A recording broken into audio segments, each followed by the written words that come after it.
Gracias a todos y a la Escuela Da Vinci por esta oportunidad de hablarles hoy,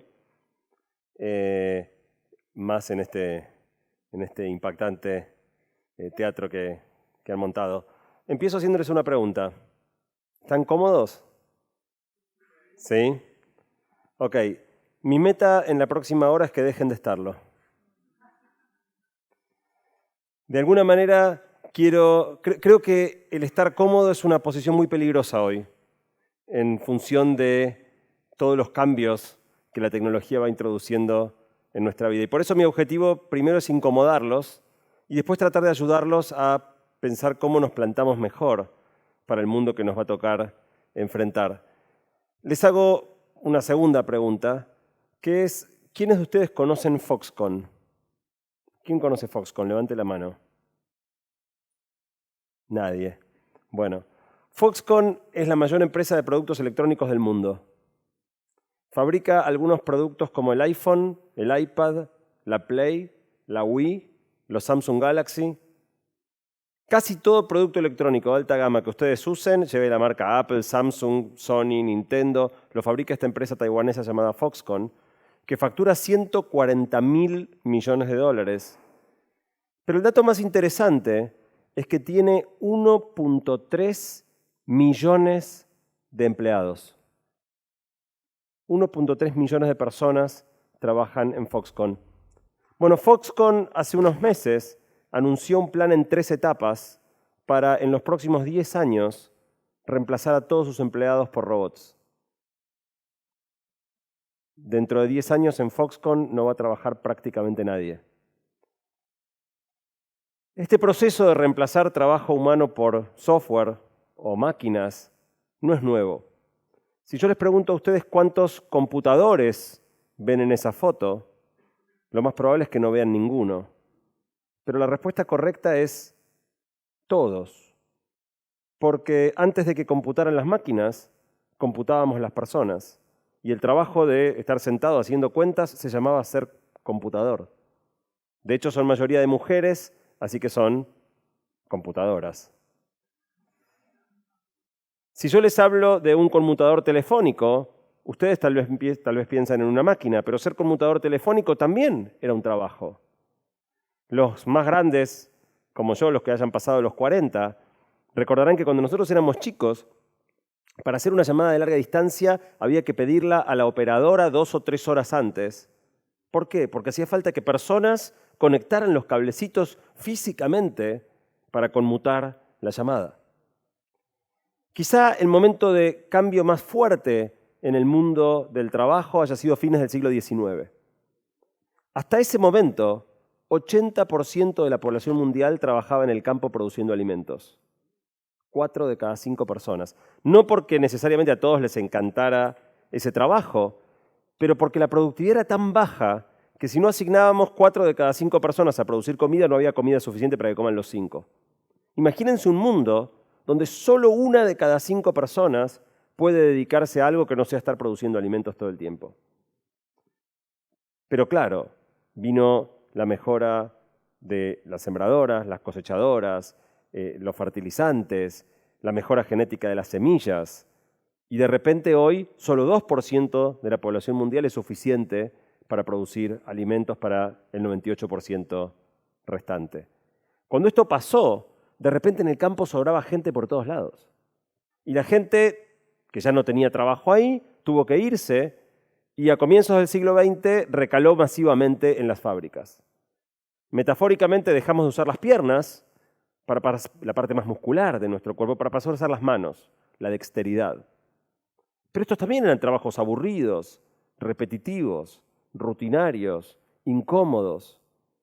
Y además las máquinas bastante rápido se volvieron mejores que nosotros en esto también. Y dejamos de usar las manos y hoy la mayoría de nosotros trabajamos usando la cabeza. De algún modo, lo que este proceso de avance tecnológico hace es transformar trabajos del presente en trabajos del pasado. Dejar obsoletas montones de tareas que en un momento son propias de una época y dejan de existir, y crear en su reemplazo montones de trabajos nuevos. Bueno, lo que quiero contarles hoy es que estamos a punto de vivir el mayor cambio en toda la historia del trabajo desde que existe la humanidad.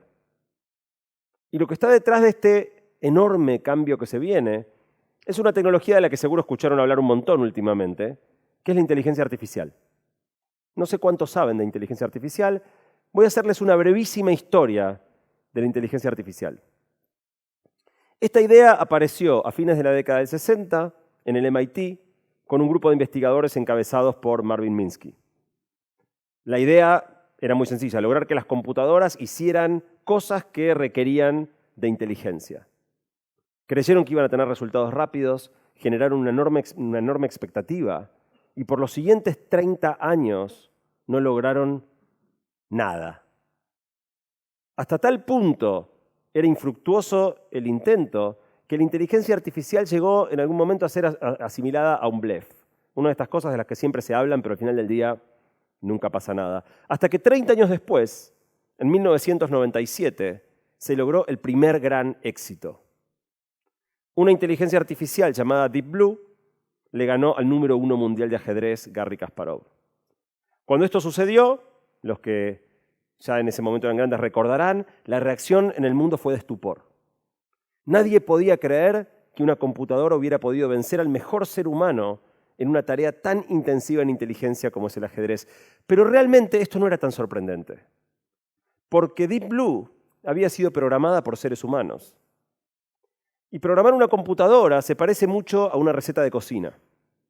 En una receta de cocina, alguien escribe muy minuciosamente los pasos que hay que seguir, y si el cocinero sigue prolijamente los pasos que la receta estipula, no hay sorpresas. El resultado es una torta tal como la concibió quien escribió la receta. Programar una computadora es algo muy parecido. En definitiva, se trata de especificar pasos muy detallados que la computadora pasivamente ejecuta y produce el resultado que el programador pensó. Hasta tal punto es limitado este enfoque que Deep Blue podía ganarle al número 1 mundial de ajedrez, pero no podía jugar al tatetí. No podía hacer ninguna otra cosa más que este propósito archiespecífico para la cual había sido diseñada. Bueno, el gran cambio que estamos viviendo ahora es una nueva manera de hacer inteligencia artificial, de la que quizás también hayan escuchado hablar un poco, que se llama Deep Learning, aprendizaje profundo. Esto llevó, hace unos meses atrás, al segundo gran éxito en la historia de la inteligencia artificial, que fue cuando una computadora llamada AlphaGo le ganó al número 1 mundial de Go. El Go no es demasiado conocido acá, es un juego que se originó en China, se juega hace 3.500 años, y es miles y miles de veces más complejo que el ajedrez. Existen más posiciones posibles en un tablero de Go que átomos en todo el universo. Cuando Deep Blue le ganó a Kasparov, el consenso entre los expertos era que el Go era imposible. Nunca se iba a lograr una computadora capaz de vencer a un ser humano en este juego. AlphaGo no le ganó al número 1 mundial. Lo hizo puré. Pero lo interesante es cómo se logró esto. AlphaGo no fue programada para jugar al Go. Fue programada para aprender a jugar al Go. Básicamente lo que hicieron fue darle a AlphaGo, que no sabía hacer nada ni había sido programada, millones de partidas de Go para que aprenda. Después de analizar millones de partidas, AlphaGo aprendió a jugar al Go. Cuando había aprendido a jugar, la pusieron a jugar 10 millones de partidos contra sí misma. Y después de jugar 10 millones de partidos, AlphaGo jugaba bastante bien al Go. Tan bien que ningún ser humano puede siquiera hacerle frente. Estas son computadoras que no se programan, que aprenden. Y esto empieza a generar fenómenos bastante interesantes. Déjenme ponerles algunos ejemplos. Si tomamos dos instancias de AlphaGo y a una le enseñamos a jugar al Go con partidas de jugadores conservadores y a otra con partidas de jugadores agresivos, las dos van a aprender a jugar al Go, pero van a tener personalidades diferentes, estilos de juego distintos. Una va a ser bilardista y la otra menotista, por así decirlo. Si a una le damos 5 millones de partidas de Go para que aprenda y a la otra nada más que 1 millón, la más educada va a jugar mejor. Si a una la ponemos a jugar 10 millones de partidas de práctica contra sí misma y a la otra nada más que 5, la más entrenada va a jugar mejor. De repente empiezan a haber montones de analogías con la manera en la que funcionamos los seres humanos. Y el otro dato interesante es que estas son computadoras que, así como se las entrenó para jugar al Go, pueden aprender cualquier cosa para la cual las entrenemos. La última cosa interesante de AlphaGo es que AlphaGo le ganó al número 1 mundial con movidas que el campeón describió como hermosas, de una creatividad y una inventiva jamás vista. Hay una situación en particular en la tercera partida, pueden buscar el video en YouTube. El match fue transmitido en vivo por la BBC, con un experto que iba comentando las movidas y reproduciéndolas en un tablero en la pared. A él le decían qué movida hizo cada jugador, él hacía la movida y analizaba la situación del partido. En un momento, en el medio de la partida, le dictan una movida que AlphaGo hizo. Y el tipo pone la ficha en otro lado, no donde le dijeron que la pusiera. Pone la ficha donde cualquier buen jugador de Go la pondría. La siguiente movida era obvia y tenía que haber un error en lo que le dijeron. De fuera de cámara le dicen, no, AlphaGo hizo esta otra cosa. Y el tipo mira, está todo filmado, salía en vivo y dice, no puede ser. Sí.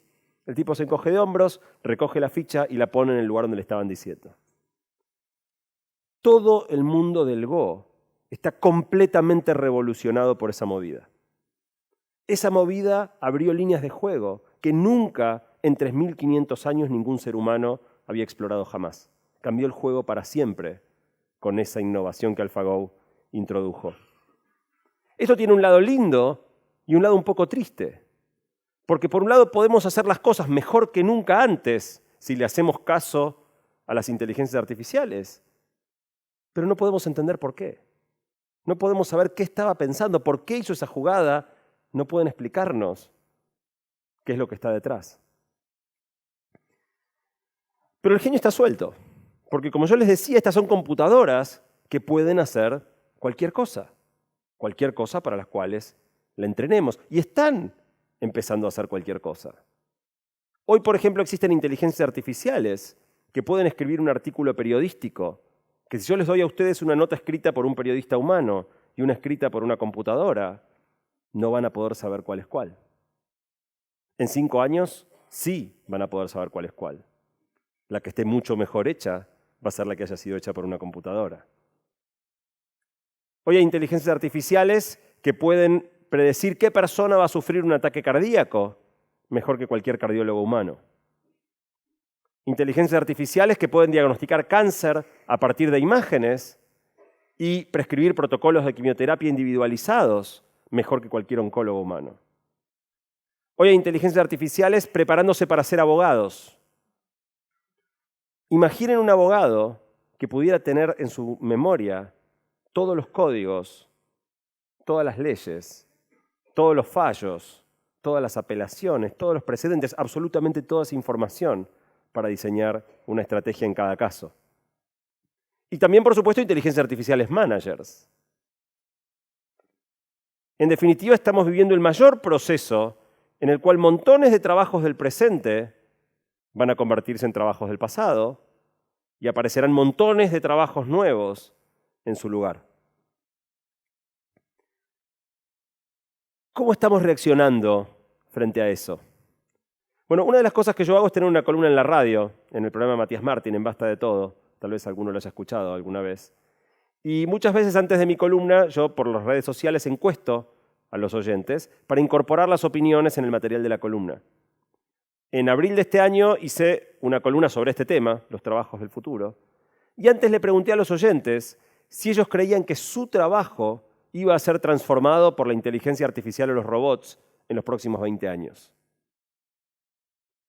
70% de la gente opina que no. A mí no me va a tocar. Yo no soy abogado, ni médico, ni periodista. Zafé.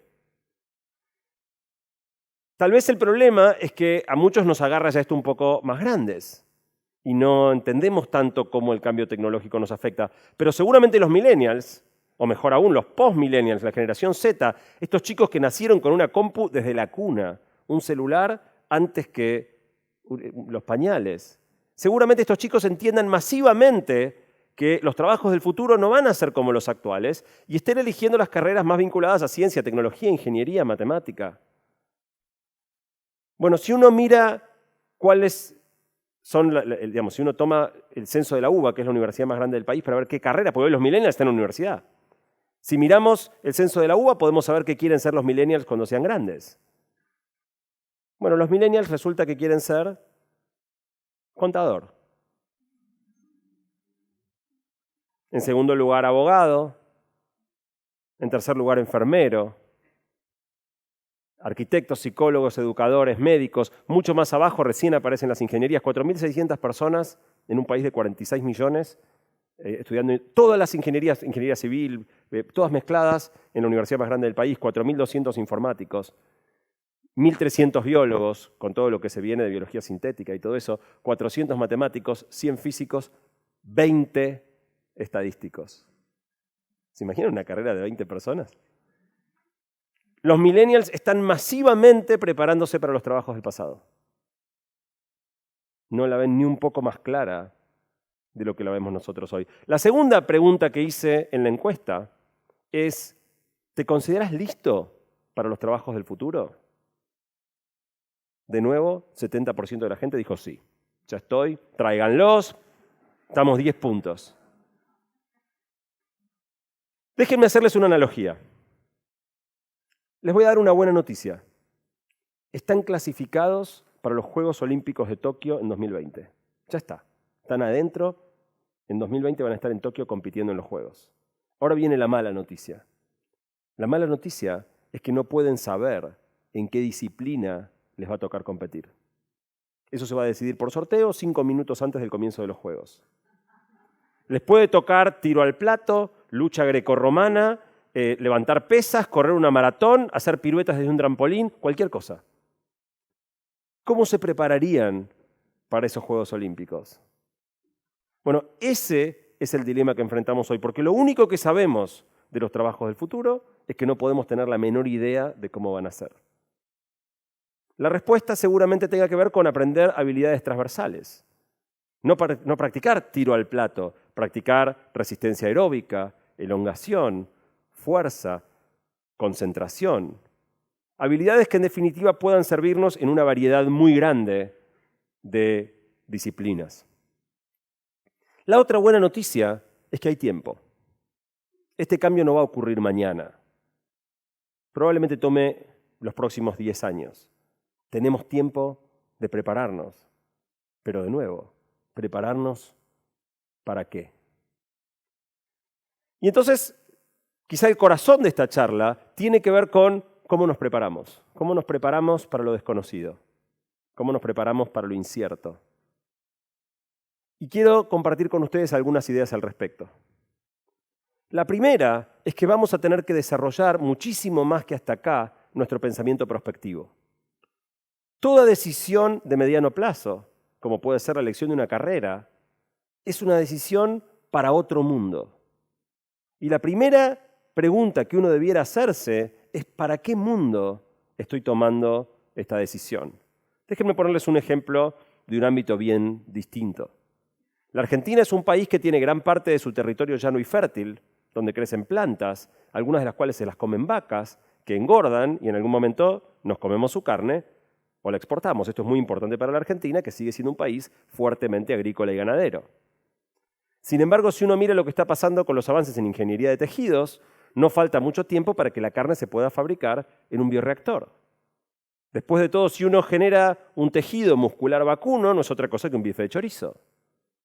Nadie en la Argentina está trabajando en esto. Esto es una piña en el corazón del sistema productivo industrial argentino. Holanda lidera el mundo en el desarrollo tecnológico para producir carne in vitro, un país que no tiene territorio viable para la ganadería. Ellos no tienen nada que perder. Nosotros que tenemos todo que perder somos los que no estamos trabajando en esto. En definitiva, En definitiva, nos faltan 80 años. En 5 años esperan tener un producto comercialmente viable. Si Argentina no hace algo al respecto, en 5 años nos vamos a meter toda la pampa húmeda, ya se imaginan dónde. Y de nuevo, nadie está pensando en esto. Es fundamental que incorporemos esta perspectiva en todas las decisiones que tomamos. ¿Qué educación darle a nuestros hijos? ¿Qué carrera buscar para nosotros mismos? ¿Qué carrera profesional planificar? Cualquier decisión de mediano plazo requiere una pregunta respecto de cómo va a cambiar el mundo desde que tomo la decisión hasta que el impacto se materializa. La segunda cuestión también tiene que ver con la educación, y es que vamos a tener que redefinir el concepto de educación. El año pasado me invitaron a hablar en el coloquio de IDEA, esta reunión empresarial en la que se juntan muchos de los más grandes ejecutivos y empresarios del país, y me invitaron a hablar en un panel de educación junto a Esteban Bullrich, ministro de Educación de la Nación, y Silvina Birz, exministra de Educación de la Provincia de Buenos Aires. Cuando estaba preparando mi presentación en ese panel, dije, ¿qué diablos puedo decir yo en un panel de educación con dos de las personas que más saben del tema en el país? Y mientras pensaba qué decir, en un momento me di cuenta que era un panel de educación y que sin siquiera darnos cuenta se iba a hablar de educación inicial, primaria, secundaria o universitaria. Es decir, concebimos a la educación como algo que empieza a los 4 o 5 y termina a los 25. Pero hoy hay muchas áreas del conocimiento humano en las cuales el saber no llega a durar 10 años. En otras palabras, hay muchas carreras que para el momento que las estás terminando, ya casi tendrías que empezarlas de nuevo porque lo que viste en primer año quedó viejo. Esto es un gran problema para los chicos que se están educando hoy, pero es un problema mucho más grande para nosotros, los que ya nos educamos hace 10, 20, 30 años. ¿Cuánto de lo que los adultos sabemos está vencido? ¿Cuán conscientes somos de la obsolescencia de nuestro propio conocimiento? Avanzando en esta línea, quise ver si podía conseguir un dato.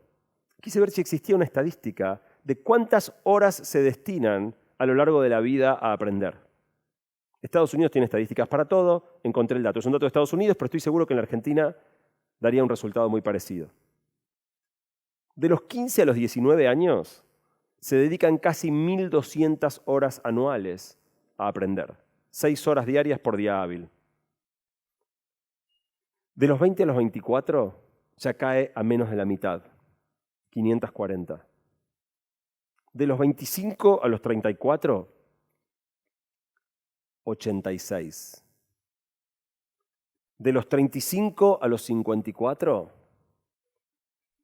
23.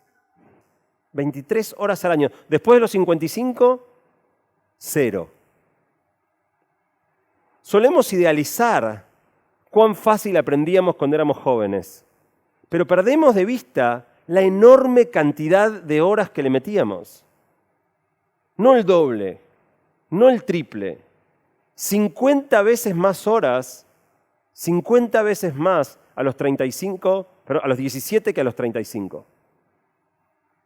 En definitiva, en un mundo que cambiaba lento, estaba perfecto destinar 100% del tiempo o casi 100% del tiempo a aprender y después nada, después a trabajar y aprovechar lo que aprendiste en esa primera parte de la vida.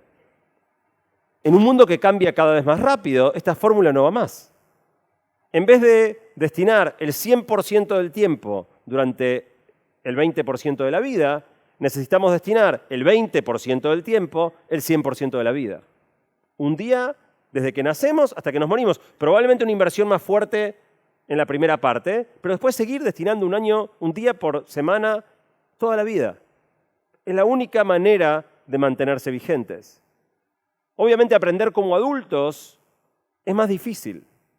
No solo porque ya no tenemos quizá la misma capacidad de concentración o de memoria. Lo que más nos cuesta a los adultos no es aprender, es desaprender. Cuando sos joven, casi toda cosa nueva no solo encuentra lugar porque el disco rígido todavía no está tan lleno, sino que además no choca contra nada. Cuando vos ya sos grande, tenés tu cabeza armada y el disco rígido está lleno, pero además cualquier cosa nueva seguro choca contra alguna creencia o convicción anterior. Y lo que más nos cuesta no es incorporar lo nuevo, es soltar lo viejo.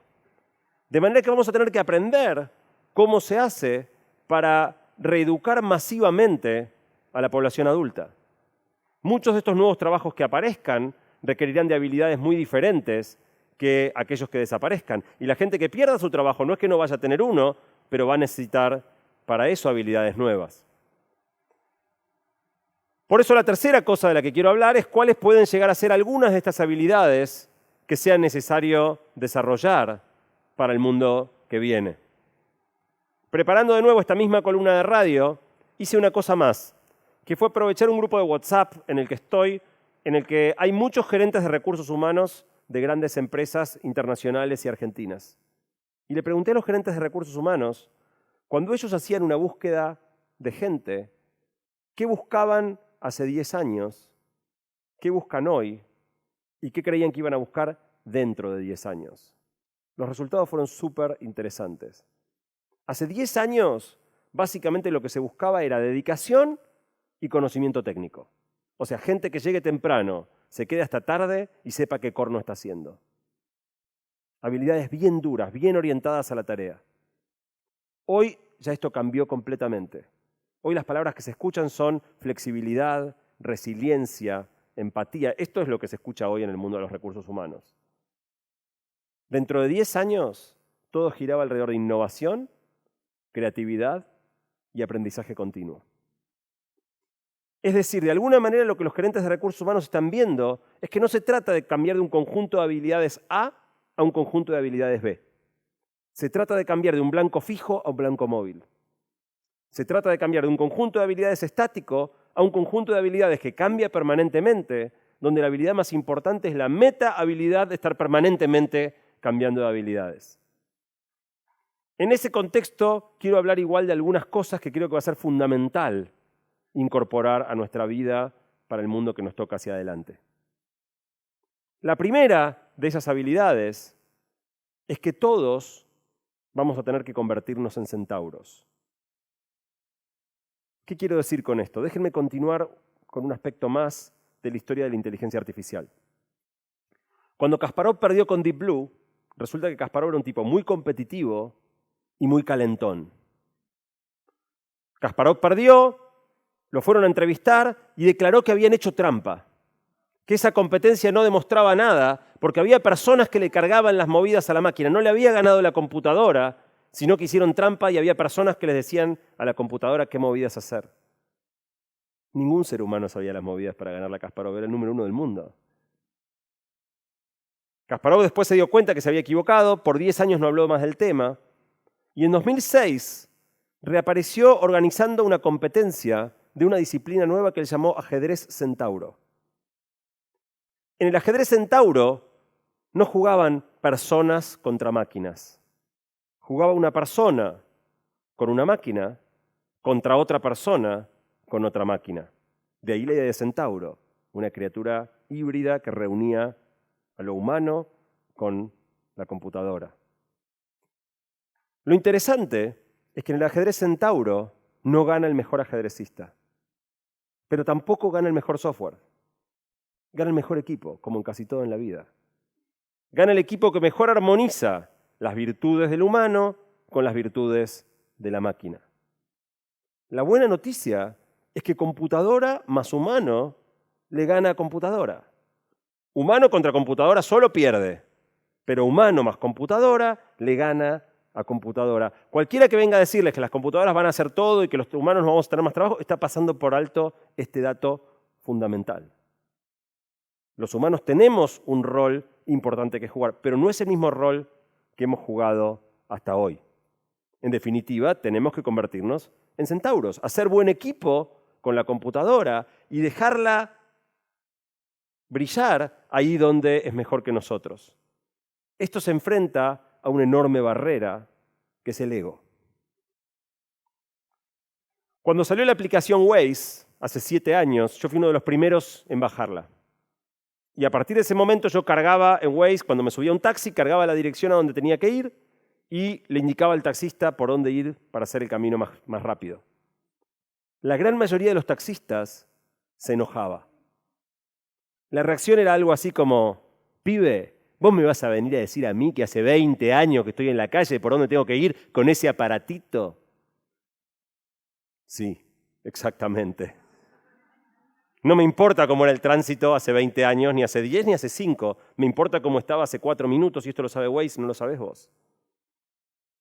Pasaron 7 años, yo sigo usando Waze, lo hice para venir para acá, me subí al taxi, puse en Waze, le dije a dónde. Ya la gran mayoría de los taxistas no se enoja, algunos todavía sí, pero la gran mayoría no se enoja. Pero no lo usan. Los taxistas no usan Waze. Para mí usar Waze es una pavada, digo, me ahorro 3 minutos, me baja un poco la ansiedad saber a qué hora voy a llegar. Para el taxista es fundamental. Para el taxista, 3 minutos ahorrados en cada viaje, son 2 o 3 viajes más por día, es más guita. Para el taxista, viajes más cortos es menos consumo de combustible. De nuevo, más guita. Y no lo usan. ¿Por qué? Por ego. En definitiva, vamos a tener que aceptar jugar en equipo con un jugador que en muchas cosas la mueve mejor que nosotros. La segunda cosa que vamos a tener que desarrollar es capacidad de manejar incertidumbre. El año pasado hice otra columna de radio, para mí de las más lindas que hice desde que en estos 6 años que llevo en la radio, que se llamaba Vidas al azar. Todas mis columnas de radio, si alguno las quiere escuchar, radio.bilinkis.com, están todos los MP3 para bajarlos y escucharlos cuando quieran, o apretar play ahí mismo y escucharlos. Y de nuevo, cuando hice la encuesta para esa columna, le presenté a los oyentes 3 problemas sencillos de probabilidad. Solo 5% de las personas que respondieron la encuesta, más de 2.000 personas, pudieron responder bien 3 problemas sencillos de probabilidad. Estoy seguro que acá la gran mayoría de ustedes sabe sumar, sabe restar, sabe multiplicar, dividir. Pero si les pongo un problema de probabilidad, son un queso todos. Porque es así, así somos. No nos enseñan probabilidad. Saber manejar probabilidades es muchísimo más importante que sumar o restar. Déjenme darles un ejemplo. Si yo fuera a lanzar un dado y les pregunto a ustedes qué número creen que va a salir, nadie sabe, pueden contestar cualquier número. Es completamente incierto e imprevisible. Pero si en vez de lanzar un dado, fuera a lanzar 2 dados y les pregunto cuánto va a dar la suma, seguimos sin saber qué va a pasar, no sabemos qué número va a salir, pero hay 6 combinaciones que suman 7, el 1 con el 6, el 2 con el 5, el 3 con el 4, 4, 3, 5, 2, 6, 1, y solo una combinación que suma 2, el doble 1, o solo una combinación que suma 12, el doble 6.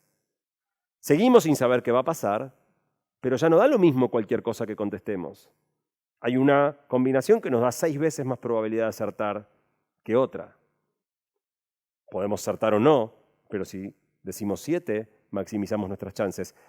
Yo creo que la gran mayoría de las decisiones que tomamos en la vida se parecen mucho más a lanzar 2 dados que a lanzar 1. No sabemos qué va a pasar, pero no da lo mismo cualquier camino que elijamos. Esto no es un concepto abstracto, esto redefine situaciones hoy.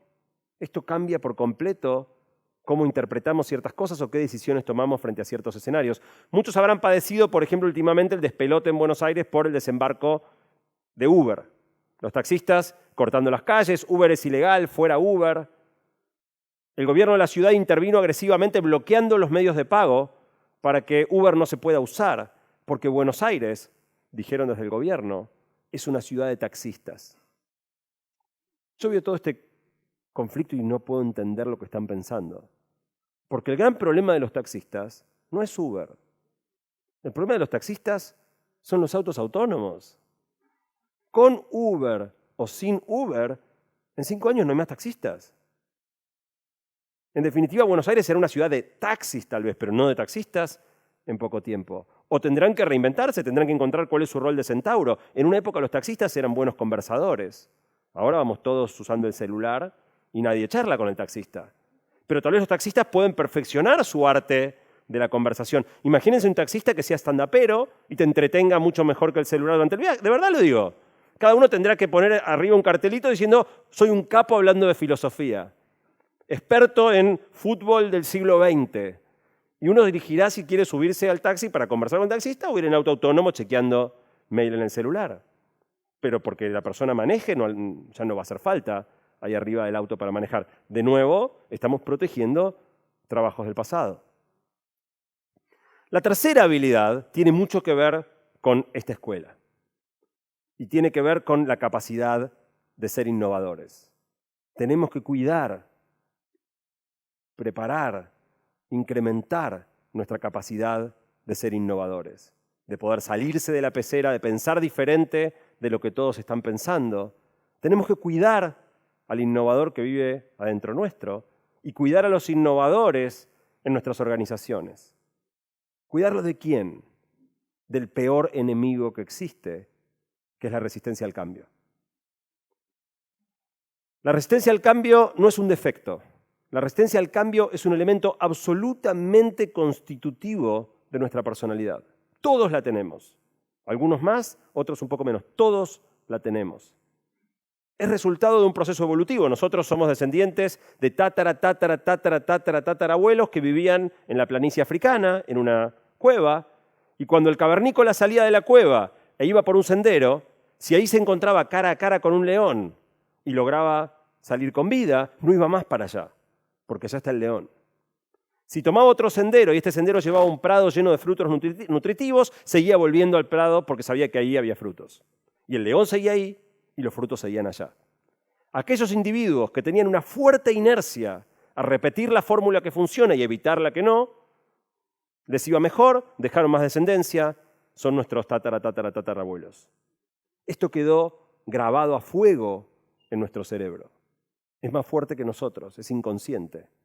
En definitiva, tendemos a querer repetir lo que funciona y evitar lo que no. Pero quizás lo más perverso de esta época es cuán ridículamente cambiantes son las recompensas y los castigos. Es precisamente la fórmula que te hizo exitoso la década pasada la que puede condenarte al fracaso en la década siguiente si no sos capaz de cambiar a tiempo. Y se acelera. Tal vez en algún momento sea, es la receta del año pasado, la que te hizo exitoso el año pasado, la que te va a matar este año, si no sos capaz de saber cuándo cambiar. Por eso tenemos que asumir protagonismo. En definitiva, sabemos que la resistencia al cambio está dentro nuestro, la única manera es pelear activamente contra la resistencia al cambio que tenemos. Desenmascararnos cuando a nosotros mismos nos sale el intentar no cambiar. Hay una frase genial de John Kenneth Galbraith que dice: la mayoría de las personas enfrentada a la decisión entre cambiar o encontrar excusas para no hacerlo, se pone rápidamente a trabajar en las excusas. Nos pasa a todos. Pero una organización solo puede ser tan innovadora como actualizada esté su gente. Todas las empresas hoy hablan de que quieren ser innovadores. Una organización no puede ser innovadora con gente oxidada. Una persona no puede ser innovadora si se permite a sí misma oxidarse. Tenemos que también cuidar a los innovadores de las propias organizaciones. Todas las organizaciones tienen un sistema inmunológico que rápidamente ataca a cualquiera que venga a tratar de cambiar la manera en la que se hacen las cosas. Tenemos que evitar que ese sistema inmunológico suprima todo intento de innovación dentro nuestro o en las organizaciones que integramos. La siguiente cosa es que vamos a tener que reinventar la manera en la que trabajamos. Reinventar las empresas no es poner toboganes en la oficina, como hacen algunos, o cápsulas de siesta, como hacen otros, aunque esta está genial, y yo la haría, en serio. O hacer lugares más lindos, trabajar al aire libre con sombrillitas, como hace Google. Reinventar las organizaciones quiere decir diseñar el futuro. Si van a aparecer montones de trabajos nuevos, hay que inventarlos. No van a aparecer porque sí, van a aparecer cuando alguien diga, hay que hacer este nuevo trabajo. Cuando alguien se plantee, ¿para qué necesitamos personas en este nuevo escenario laboral? ¿Cuáles son esas tareas que un ser humano puede hacer mucho mejor que cualquier máquina? Y en ese sentido hay un aspecto individual y un aspecto organizacional de este cambio, pero si va a haber trabajos nuevos, es nuestra responsabilidad, nuestra tarea inventarlos. La anteúltima habilidad de la que quiero hablar tiene que ver con esa cosa medio única que sucede cuando dos personas se encuentran. Y se llama empatía. Cuando dos personas se encuentran pasa algo un poco mágico. Algo que por más que a mí me encanta el celular, soy un fanático de la tecnología, con el celular no me pasa lo mismo que cuando me encuentro con otra persona. Cuando uno mira el ranking de cuáles son las profesiones que más amenazadas están por las computadoras, una de las que aparece al tope de la lista, hay muchos análisis que analizan cuáles son las profesiones más amenazadas, una de las que aparece al tope de la lista son los telemarketers. Déjenme contarles una anécdota. Hace 2 meses perdí la billetera. Estaba en un taxi, al bajarme pagué, cuando me terminé de bajar me di cuenta que no tenía la billetera. El taxi ya se había ido, no llegué a ver ningún dato. Pero bueno, me llamo Santiago Bilinkis, no hay otro que lleve el mismo nombre que yo. Soy muy fácil de encontrar, estoy en todas las redes, LinkedIn, Instagram, Twitter, Facebook. Y adentro estaba mis tarjetas de crédito, pero aparte mi DNI y mi registro con la dirección de mi casa. Con lo cual, si la persona que la encontraba me quería ubicar, era muy fácil que lo hiciera. Dije, bueno, no voy a dar de baja todas las tarjetas. Es un despelote, en una de esas la billetera aparece. Estuve todo el día esperando y a las 9:30 de la noche alguien la dejó en la portería de mi edificio. La hice traer y tenía que llamar para averiguar si las tarjetas habían sido usadas. Llamé a Visa. Después de infinitos menúes intentando evitar poner un ser humano a mi disposición, si usted es cliente platino, por favor marque 1, si usted está llamando para saber si va a llover, por favor marque 2. Después de 800 intentos de no darme un ser humano, logré llegar a una persona. Le expliqué. Mirá, hoy mi billetera estuvo fuera de mi poder todo el día, ahora la recuperé. Antes de dar de baja las tarjetas, necesito por favor saber si alguien usó mi tarjeta después de las 2 de la tarde. Nuestro horario de atención es de 8 a 20, por favor después de las 20 consulte la web. Es real la historia, ¿eh? Si probá. Entonces agarro y le digo, mira, estoy muy nervioso, fue un día difícil, tengo todavía que hacer un montón de llamados más a otras tarjetas. Es el único dato que necesito. ¿Me podrías decir si alguien usó mi tarjeta? Nuestro horario de atención es de 8 a 20, por favor después de las 20 consulte la web. Digo, mira, yo estoy seguro que tu compu no deja andar a las 20. Vos tenés una compu ahí adelante y estoy seguro que no deja andar a las 20. Creo que si vos querés me vas a decir el dato que yo necesito. Me dice, después de las 20 tiene que consultar la web. Respiré hondo y le dije, mira, yo no voy a cortar. Si vos querés, cortame. Pero yo creo que vos tenés el dato que yo necesito y si sos una persona de bien me lo vas a decir. Y si no, cortame. Ok, nadie usó su tarjeta. Bueno, muchas gracias. Los telemarketers están entre las profesiones más amenazadas de desaparecer. ¡Que desaparezcan los telemarketers, por favor! ¡Ya! ¡Mañana! No hay ninguna humanidad en ese trabajo. No hay ninguna empatía. Yo cuando navegaba por los menús, y a ustedes les pasará lo mismo, lo que estás buscando es qué botón hay que apretar para que te atienda un humano. Pero esperás que del otro lado haya un humano, no un recitador de libretos. Si esa persona me hubiera atendido, me hubiera escuchado, hubiera empatizado conmigo y hubiera resuelto mi problema, ¿quién querría estar apretando botones en un menú? En definitiva, por alguna razón, hemos ido vaciando nuestros trabajos de humanidad. Y la gran oportunidad que tenemos es volver a llenar nuestros trabajos de humanidad y empatía. Yo estoy seguro que las inteligencias artificiales van a ser mucho mejores que los médicos para diagnosticar y para decirnos cuál es el tratamiento adecuado. Si hay un médico que se rehúsa a usar una inteligencia artificial, yo no voy a querer que ese médico me atienda. Pero si hay un centauro, un médico que usa la inteligencia artificial, pero pone su parte de empatía, yo no voy a querer que si me tienen que dar una mala noticia, voy a querer que me lo diga un médico humano y no que salga un ticket de la máquina que diga Bilinkis le quedan 6 meses. El problema es que muchos médicos han perdido la empatía. Muchos médicos hoy atienden casi tan deshumanizadamente como el telemarketer. Desde un lugar distinto, desde el altar que les proporciona su saber, ningunean al paciente, atienden uno tras otro, cada 2 minutos, sin ninguna conexión emocional con lo que están viendo. Si los médicos van a seguir existiendo, no va a desaparecer esa profesión, pero el médico que no puede hacer centauro con una computadora y darse cuenta que su parte no es el saber médico, es la conexión humana con el paciente, esos médicos van a estar fritos. Para terminar con esto de las habilidades e ir al cierre de la charla, espero que nos puedan quedar algunos minutos para contestar algunas preguntas, la última cosa es que vamos a tener que entender en profundidad los efectos de la disrupción. Todos vemos el aspecto más superficial de cómo la tecnología cambia las cosas, pero son pocos los que ven el efecto profundo. Un ejemplo interesante es la industria de la música. Todos recordarán, la industria de la música estaba dominada por los sellos discográficos que controlaron este negocio por décadas y décadas. Teníamos que ir a la disquería a comprarnos los discos en una época así de grandes, después un poco más chiquitos.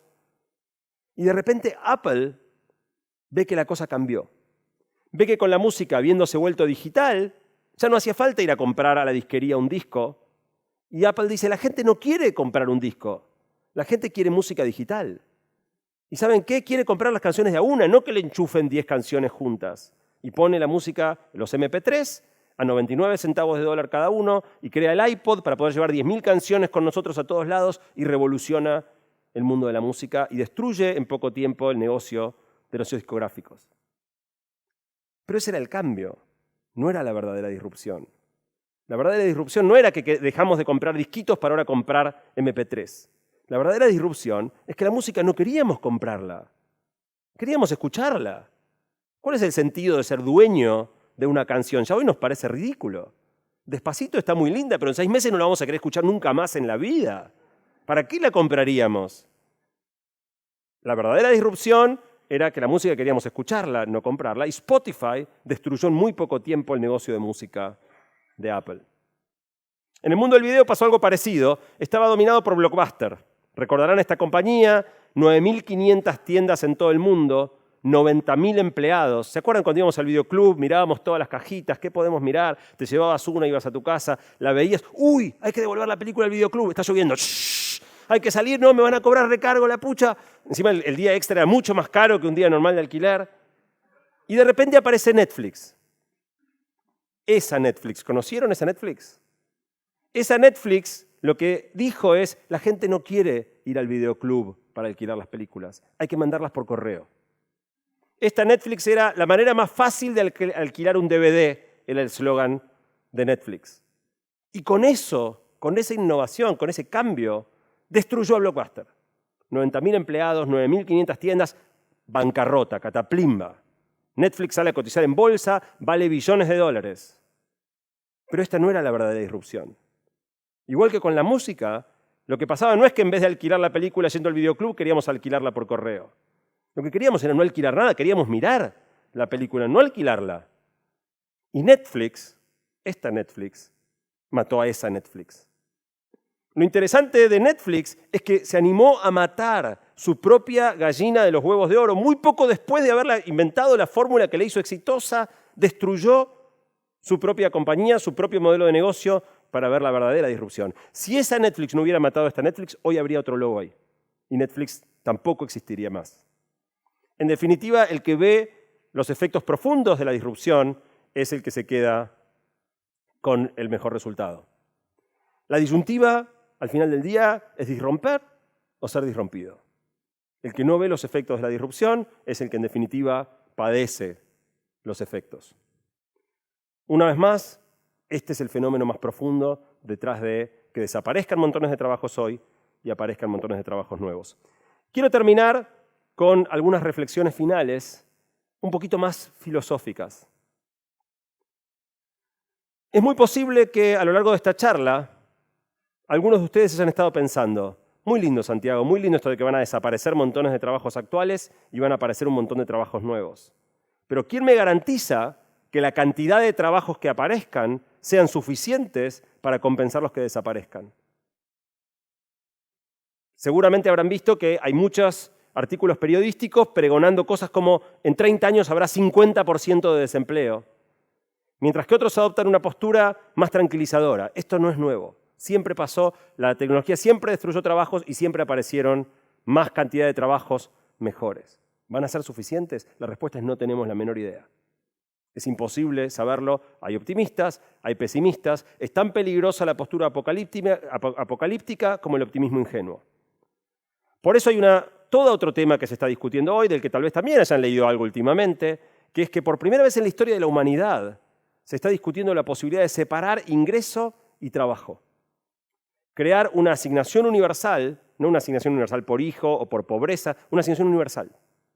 Que todas las personas del mundo o de un determinado país reciban mensualmente una suma X del Estado que cubra sus necesidades mínimas independientemente de que tengan o no trabajo. Esta idea no se está discutiendo en los países soviéticos o en Corea del Norte. Los principales que empujan esta agenda es Silicon Valley. Habló de esto Mark Zuckerberg de Facebook, habló de esto Larry Page de Google, habló de esto Elon Musk, habló de esto Bill Gates.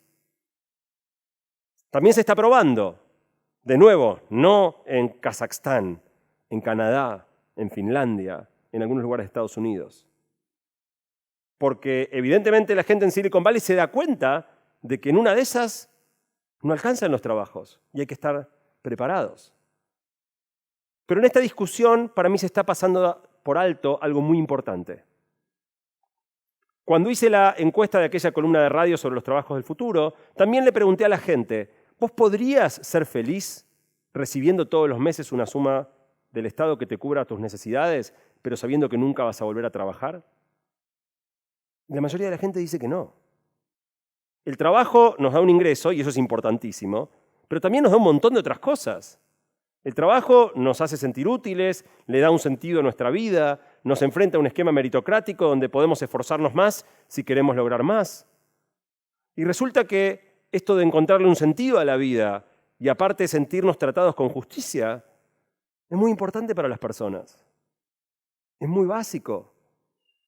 Déjenme mostrarles cuán elemental a nosotros, a nuestra naturaleza, es la importancia de sentirnos tratados justamente. Y se los voy a mostrar hablando por un minuto de nuestros primos más cercanos, los monos. En este experimento van a ver a dos monos. Cuando el mono hace una tarea muy sencilla, tiene que entregar una piedrita, si hace la tarea bien, recibe como premio un pepino. Y a los monos les gusta el pepino, van a ver que lo come. El otro mono hace la misma tarea, entrega una piedrita. Y en vez de un pepino, recibe una uva.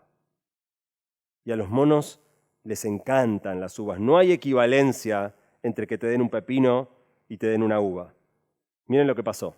El primer mono entrega su piedrita, recibe su pepino. Fíjense que lo come, le gusta, está contento, me gané un pepino, vamos todavía. El otro mono hace lo mismo, entrega su piedrita y le dan una uva. Y el otro dice, buenísimo, ahora están entregando uvas. Se apura a entregar su piedrita y le dan pepino. ¿Sabés qué podés hacer con tu pepino? ¡Che! Me estás jodiendo, le diste una uva. El otro vuelve a entregar su piedrita y le vuelven a dar uva. Y el otro dice, tal vez tuve mala leche, vamos a probar de nuevo. Va con su piedrita y le dan pepino. Miren la cara nada más. Déjate de joder con tu pepino. En definitiva,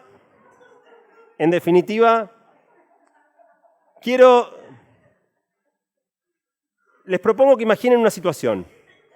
Imaginen que yo pudiera acelerar todo este proceso, que yo pudiera chasquear los dedos y todo lo que va a suceder en los próximos 10 años sucede el domingo a la medianoche. Es decir, que el lunes se va a producir la misma riqueza que hoy, pero hace falta solo la mitad del trabajo humano.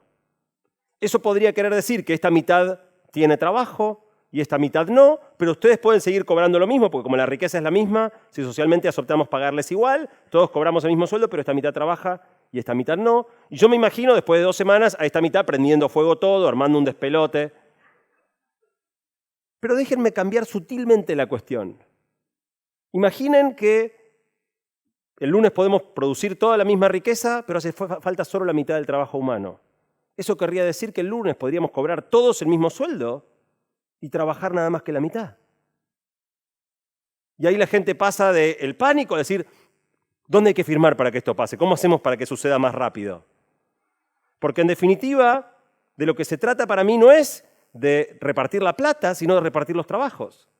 Que haga falta menos trabajo humano puede querer decir que todos trabajemos, pero trabajemos menos. Porque todos queremos trabajar, pero también todos sentimos en general que trabajamos demasiado.